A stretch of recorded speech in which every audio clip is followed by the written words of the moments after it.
Murdaugh trial. Oh, I saw this. I saw that this trial was commencing. 20 minutes? Yeah, let's do it. This is a very recent thing. The trial just happened recently.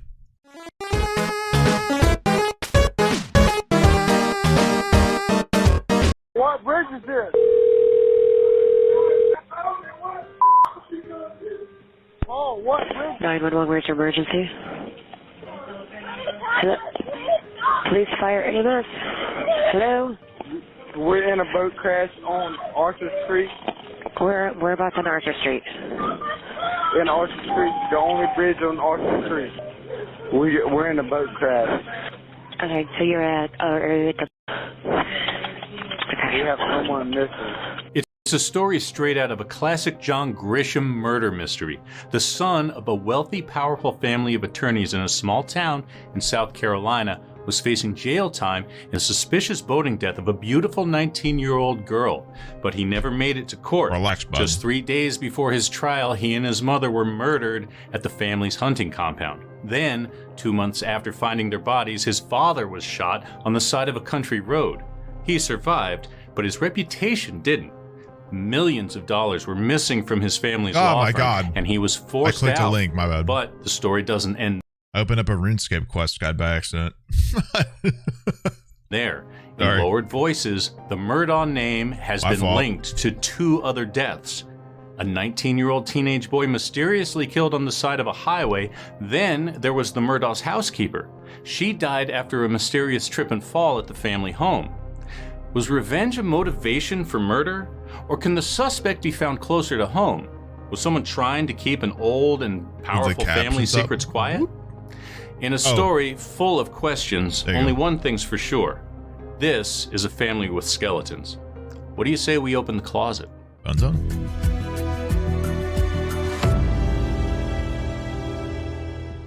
Welcome to True Crime Recaps. I'm Chris, and to tell this story best, we have to start in the middle, on a chilly Sunday in February 2019. It was about 5:30 when Paul Murdaugh and his girlfriend, along with 2 other couples, Mallory Beach and her boyfriend Anthony Cook, and Anthony's cousin Connor and his girl, all set out for an oyster roast. The party was only a few miles away by car, but they took a winding route through the backwaters in Paul's father's boat. Before they took off, he used his older brother Buster's ID to get booze. By the time the group left the party around midnight, it was pitch black on the water. The boat's lights weren't working, so the 6 of them took turns holding the flashlight to guide their way. The plan was to spend the night at the Murdaugh family river house. But they never made it. After drinking for hours, friends say Paul's angry alter ego emerged, a real jackass they all called Timmy. According to depositions published by FI... This dude gets so mad when he's drunk he has an alter ego? What the fuck? Don't give him an alter ego. Give him a fucking AA meeting. What the hell?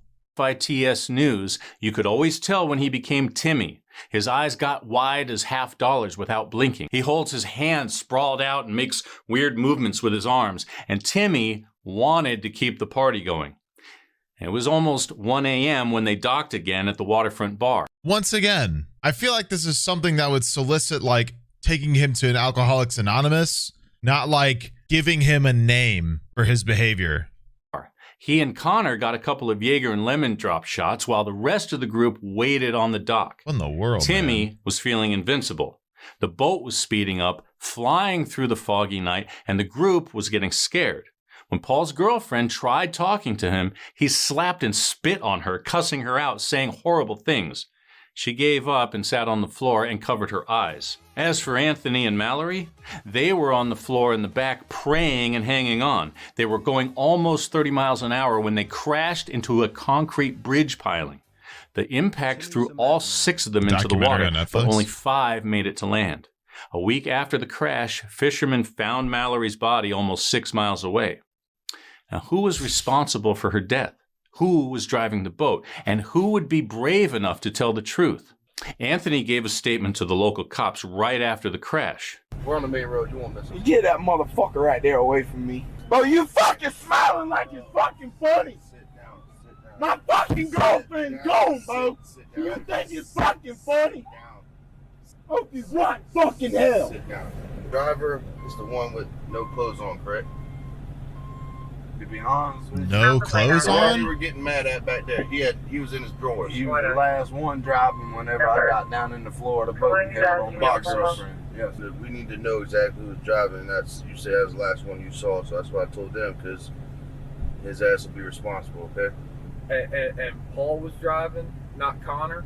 They were both sitting on You the were- front seat. I finally got to the point I grabbed my girlfriend and put her in my lap in the bottom of the boat and was holding on with my eyes closed. The next thing I know, I'm in the fucking water and I can't find it. And Paul and Connor were sitting on right On behind the captain's console. seat, Yeah. yes. Okay. And I had done Jeez. fought with both of them for 30 minutes about letting me drive, and both of them thought it was fucking funny. Yeah. Okay. Y'all know Alec Murdaugh? Oh, yeah, I know that name. That's his son. That's so driving the boat. Good luck. The Murdaughs are one of South Carolina's most powerful legal dynasties. Randolph Murdaugh founded the family law firm in 1910. Of course. For the next 80 years, Murdaughs held sway over criminal and civil cases in the area. They made their millions with wins against massive corporations like Ford, Nissan, and the CSX Railroad, and used their money to buy up thousands of acres of local land. The Murdaughs were one of the richest and most feared families around, with a reach that went deep into local law enforcement. Now, by our count, in the statement you heard earlier, Anthony told two different officers Paul was behind the wheel. But in the official report, they said Anthony wasn't sure who was driving. And when Paul's father, Alex, and his grandfather showed up at the hospital, the investigation got even muddier. Just 2 hours after the deadly boat crash, Paul's alter ego, Timmy, was showing no signs of slowing down. When a nurse tried to get a urine sample, he asked her to hold his member. Then he told her she had a nice butt. He screamed at officers who tried questioning him, asking why it was important who was driving, before yelling that it definitely wasn't him. Bizarrely, the officers had yet to give him a sobriety A test. very It was the doctors who insisted non-suspicious on it. behavior. 3 hours after he'd taken his last drink, his blood alcohol level was 0.28, way over the legal driving limit of 0.08. That's when the older Murdaugh stepped in to shut him up. His grandfather stayed in the room to make sure he didn't say another word, while Alex tried to do damage control with the other passengers in the About 10%. 0.10% higher is basically the lethal amount you can have in your body. Pretty much before you are going to be in trouble. parents, although not everyone wanted to hear what he had to say. Take Paul's girlfriend. She refused to let Alex near her, and later she told officers he was trying to tell her what to say. Connor Cook claimed Alex told him to keep his mouth shut and the family would take care of him. But in actuality, it looked like the exact opposite was true. In fact, the only local cop to ID Paul as the driver found himself fired for alleged drug use not long after, according to FITS News. Were the Murdaughs trying to pin the crash on Connor? If they were, ACAB. they couldn't manage to control everyone who was on the boat. ACAB, bro. One cop decides to do the right thing and he's fired. This is why. This is why. People think it's like a literal term. It's a that's why. You think cops do the right thing. They try to and they get fired. Mysteriously, all of a sudden. Anthony wasn't about to let Paul get away with Mallory's death. Connor wasn't going to take the fall for his rich friend, and Paul's girlfriend wasn't planning on letting him keep pushing her around. Ultimately, they all said under oath, Murdaugh was driving the boat. Paul was a junior at the University of South Carolina in Columbia, on track to go into law just like his father and grandfathers before him, and after the crash, there was no indication that his plans had changed. He was back in school and hadn't spent a minute in jail. In fact, it took almost 2 months for him to be charged, and he was immediately released on a $50,000 bond. Unlike most people in his situation, he didn't have to wear an ankle bracelet or even stay sober. By all appearances, his future was moving forward just as it always had. But if he was convicted, he faced 15 to 25 years behind bars, and his legal aspirations would be worthless. And he wasn't the only one with a lot to lose at a trial. His father owned the boat he was driving, and prosecutors were demanding the family's financial and property records. All the better to find out exactly how much the Murdaughs could afford in reparations. And, as I hinted earlier, Alex had a vested interest in keeping his financial record secret. But just 3 days before the first hearing was scheduled to begin, Alex found the bodies of his son Paul and his wife Maggie at the family's hunting compound. I've been up to it now. It's bad. Okay, and are they breathing? No, ma'am. Okay, and you said it's your wife and your son? But hold on. This hearing was of interest in keeping his financial record secret. But just 3 days before the first hearing was scheduled to begin, Alex found the bodies of his son Paul and his wife Maggie at the family's hunting compound. I've been up to it now. It's bad. Okay, and are they breathing? No, ma'am. Okay, and you said it's your wife and your son? My wife and my son. They're on the ground out at my kennels. And did you see anyone? Okay, is he breathing at all? No. I saw the body cam footage of the police arriving at the scene with him on TikTok, I think. So. Is she? Okay, do you see anything? Do you see anyone in the area? No, ma'am. What color's your house on the outside? It's white. You can't see it from the road. Okay, is it a house or a mobile home? It's a house. Okay, and what is your name? My name is Alex Murdaugh. Okay, and did you hear anything, or did you come home and find them? No, ma'am. I've been gone.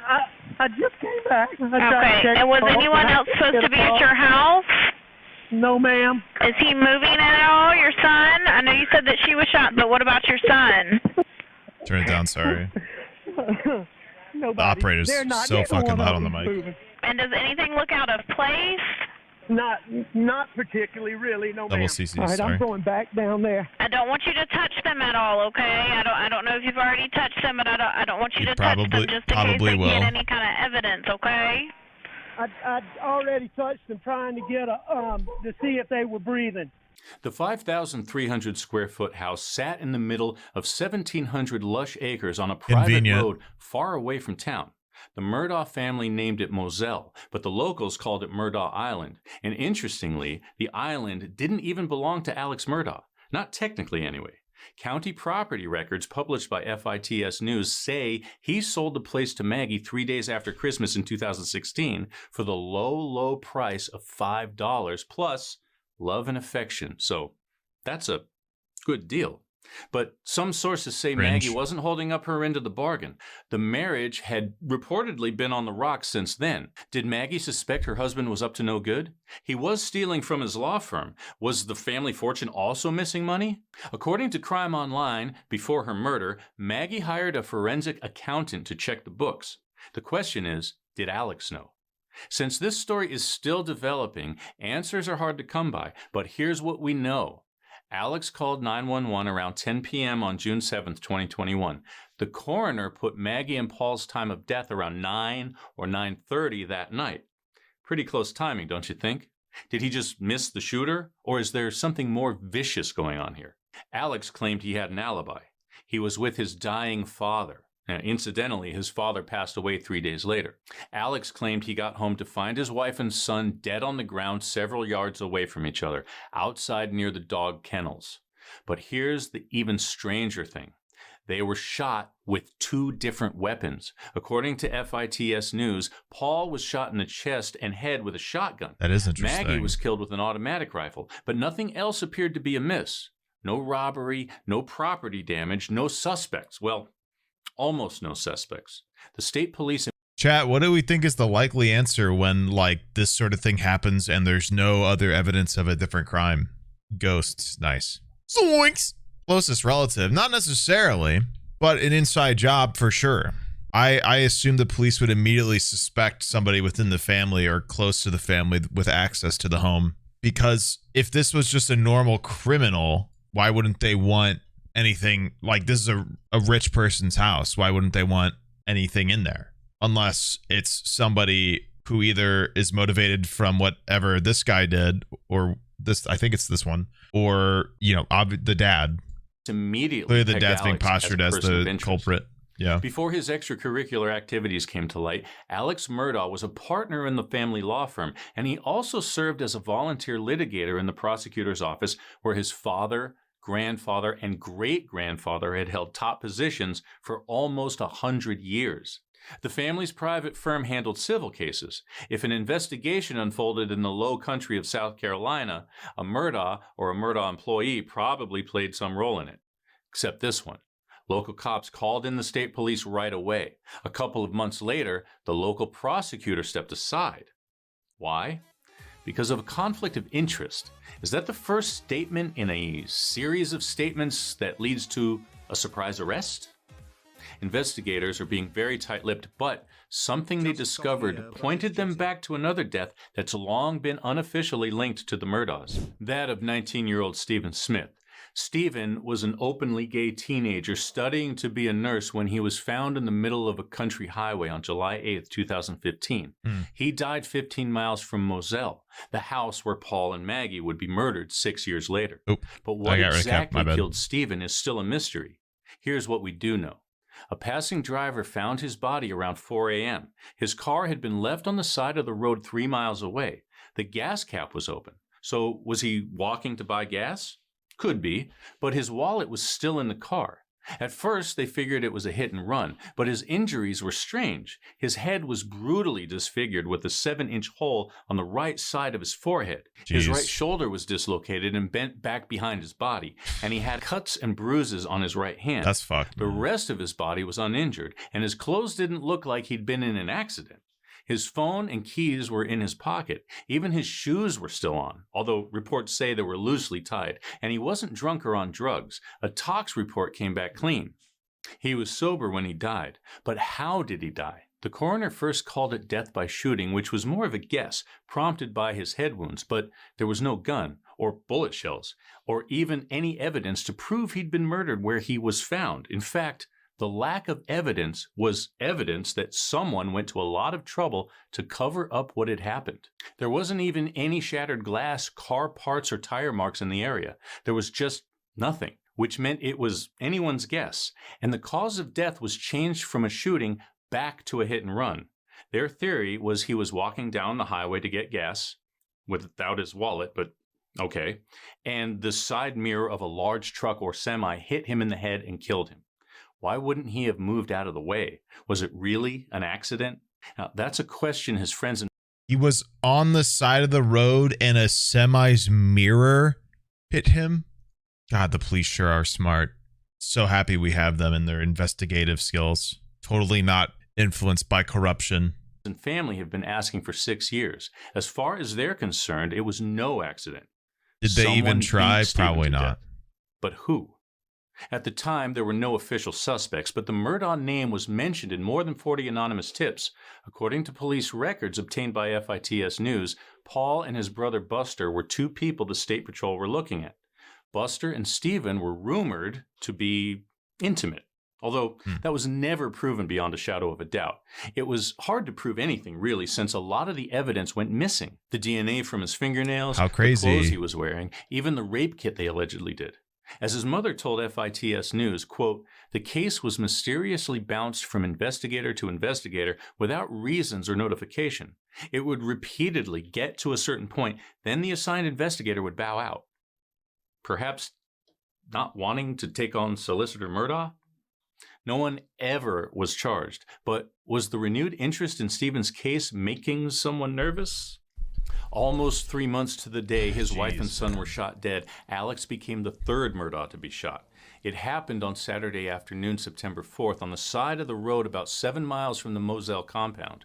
He claimed he was on his way to Charleston when his Mercedes got a flat and he pulled over. Bro's a tow, man. When he got out to inspect the damage, he said a car drove by, asked him if he was having car trouble, and when he answered no, the stranger shot him in the head. But they missed, well, sort of.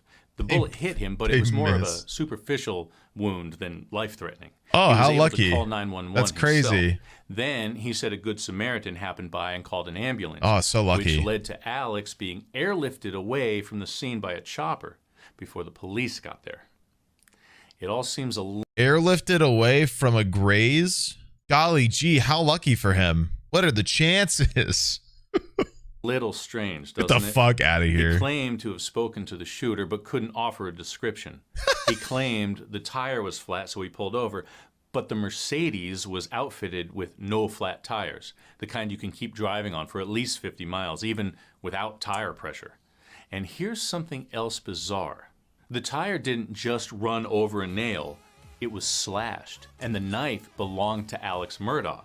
Thank you, FITS News, for that bombshell. Can't believe it. Was it all a lie? Was this a suicide attempt gone wrong? A misguided effort to draw attention away from himself as a suspect? No! At this point, it's anybody's guess. No way. But we do know that the day before he was shot, he was forced out of his own law firm after the books came up short $1 million or more. It was also revealed that he was struggling with an opioid addiction, although what, if any, connection his drug abuse had to the missing money hasn't been openly determined, and his lawyer claims the shooting wasn't a botched suicide attempt. His drug use probably has to do with him murdering his family one by one. Banned from practicing law, and he checked himself into rehab. But we're not quite finished with the Murdaugh family saga just yet. There's one more questionable death you need to hear about. Just when you thought things couldn't get stranger, listen to this. The family's housekeeper, Gloria Satterfield, died in a mysterious trip and fall accident in February 2018. But was it actually a push and fall? The details of her death are murky, but the court documents published by FITS News offer a few clues. It doesn't say where exactly she died, but it does name Alex and only Alex as the defendant. The timing is also interesting. Just a few months before Mallory Beach died in the boating accident in 2019, the Satterfield lawsuit was settled for about $500,000 in insurance money.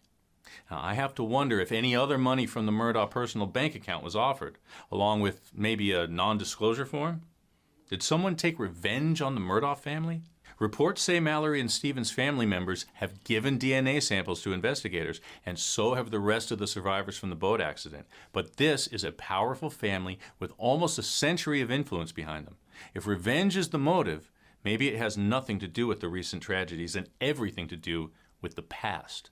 You know what they say about revenge. It's a dish best served cold. And that's your recap. Thanks for spending some time with us today. If you want to keep up with this case and other crimes in half the time, this kind of content is what I want to also do. You know what I mean?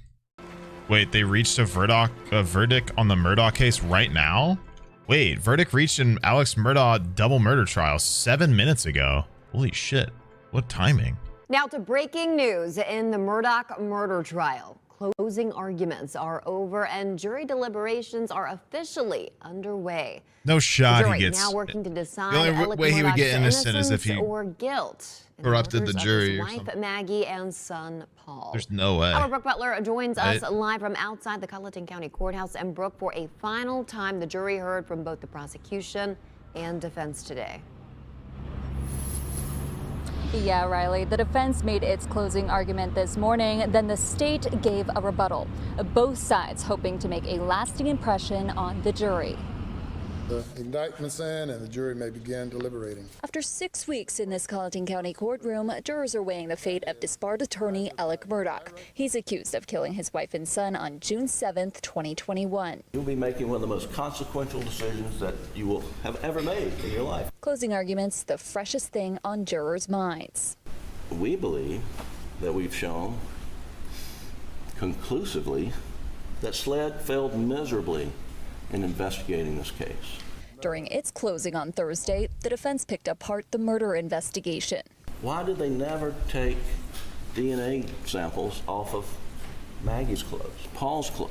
Defense attorney Jim Griffin insisting investigators were too quick to identify Murdaugh as their prime suspect. They had decided, unless we find somebody else, it's going to be out.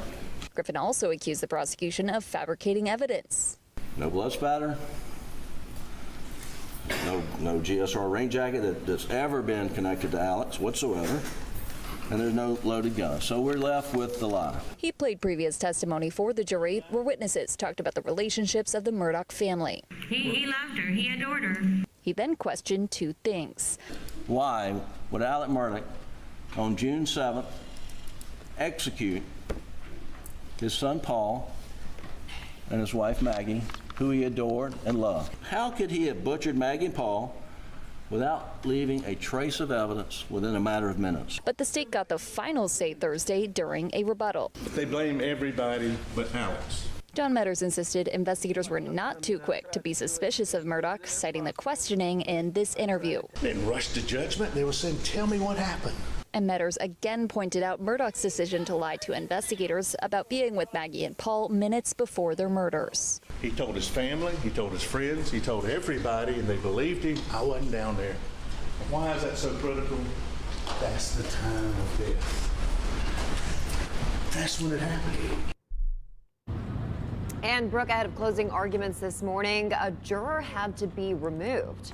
Yeah, Riley, the judge removed her for discussing this case with 3 others not involved in the trial and giving her opinion about evidence. An alternate has taken her place. Riley. All right, Brooke, thank you so much for that live report. We're told jury deliberations could extend over the week. Okay, so they haven't figured it out, but live stream. I didn't know this was going on right now. This changes everything. Have you reached a verdict? Yes, sir, we have. Oh, Is it shit. unanimous? Yes, sir, it is. All right, if you will pass it up. Oh, to shit. me. We caught this right in time, dude. Holy shit. What's the timing of this? We literally caught this right after watching a recap. What are the chances of doing that by accident? It's got to be guilty. There's no way, right? Also interesting that the judge is reaching the verdict, not the juror, the lead juror. Ideally, he'd be charged with a double homicide.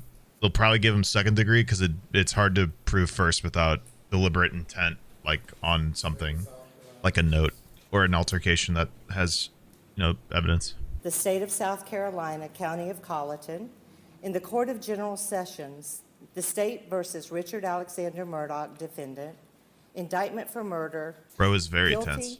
verdict. Yeah, let's go. There's more. Hold on. I mean, surely if he's guilty for one, he's guilty for the other. Indictment for murder, verdict, guilty, signed by the W. See if he gets some more. I mean, that's already life in prison. Indictment for possession of a weapon during the commission of a violent crime, verdict, guilty. I mean, if he got the double murder, he's probably guilty with whatever else is on the docket. So we'll see, though. Maybe his defense got him off of like aggravated assault. State of South Carolina, indictment for possession of a weapon during the commission of a violent crime. Guilty again. It's possession of a violent weapon during the other murder. It's 2 separate weapons, so it's 2 separate charges.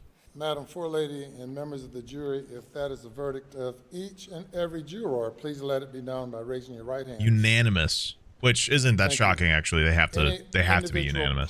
3 hours of deliberation is pretty short given the crime and the attempts to mess with the prosecution by the defense.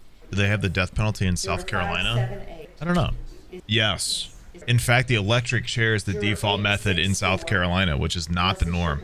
Juror 729. That's the one remaining son. Jury has been polled and the verdict unanimity by the juror. He's down. He's Will gone. bring- Death penalty? Potentially. Basically, since he's guilty, they could push for it, but they don't necessarily have to. The thing is they would have to have the entirety of the jury would need to be okay with giving the death penalty. That's kind of what has to happen. On the grounds, on those grounds, we would make a motion for a mistrial and to set aside the verdict. A mistrial. Bro's looking down at his notes because he knows there's no Been shot. here now 28 days. It's the judge's call. Overwhelming amount of testimony and evidence that was presented to the jury for the jury's consideration, as I indicated to the jury during the jury charge. Just say no, bro. And I deny the motion. Yeah, just say no. Come on. No mistrial. Rip bozo. You now having been found guilty of 2 counts of murder involving your wife and your son, 2 counts of possession of a weapon during the commission of a violent crime.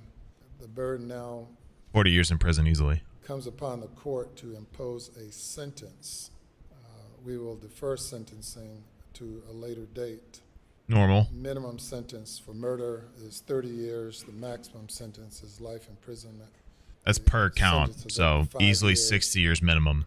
Plus the weapon charges. 5 years in Carolina. I mean, 70 years minimum. 70 years minimum. All right. The defendant is remanded to the custody of the Colleton County Sheriff's Department. Yep, get cuffed, bitch. And he may be taken away. Bye-bye. Everybody say bye to the bad man.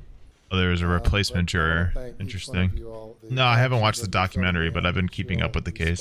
I wish I should have watched the live stream more. She shared info out of court. Oh, yeah, that'll get you off of it. I'll get you in trouble. Would I be allowed to serve a jury? It depends. So something with jury trials is that the prosecution and the defense has equal opportunity to dismiss jurors and select them. So if one side found me unfit because it would go against their defense, or if my criminology degree is seen as a threat to one side, they could dismiss me. They'd have to find a reason. They can't like dismiss people from like there's parameters of dismissal, but they'd probably find one. Genuine question. If this guy is already 64 and the minimum amount he can get is 70 years to life, why not just give him life? Since we already know his guilt and obviously won't live to about 140, so 70 is already a life sentence. Because there's a standard of sentencing that the judges upkeep due to the nuances of case. So despite age, the judges should adhere to like the parameters of a sentencing. But that's also the point of a life sentence, yeah. They would basically be like 70 wouldn't make sense here because you're old already, so we'll just give you life in prison because you're not leaving anyway. So you're kind of right. But also, yeah, the judge is chilling, dude. Man is satisfied. Losing your mind. Yeah, this timing is unreal, dude. The timing's unreal. We literally just watched a video recapping this case. And minutes later, I move on to play a game, and one of you said that the trial is literally reaching a verdict as I'm playing. The timing's unreal. Now, one thing before you go, of course, that's crazy. We have invested a lot in maintaining the privacy of the jury, of each one of you. It's wild. And you are free at this point to discuss the case with anyone. And given the high profile nature of the case, I'm certain that the many people in the media will probably want to communicate with you, but they have no means of contacting you because under order that I issued, the identity of the jurors must be kept private. If you decide that big cases like this, the jury usually remains anonymous. Speak with anyone, local, state, nationally, or internationally. Probably why the jury didn't actually speak. That's your prerogative. However, for the sentencing, should anyone it was the woman down here, know and I will address those issues. Which I believe is the court scribe. Not positive though. Scribe, yeah. So there's a person within the courtroom that literally types out the entire conversation within the court in order to document the interaction in case it's so there's not like any doubt about the conversation, because I mean not every case is streamed and recorded via video. In fact, a lot of states have specific rules against like video recording of the court trial. That's why on news articles and stuff you'll always see those like sketches, because there's usually a court sketch artist in which they draw stuff from the scene or from the court to give sort of a visual aid to news companies of what happened. Wow, dude. The timing is unbelievable, man. I can't believe that just happened, dude.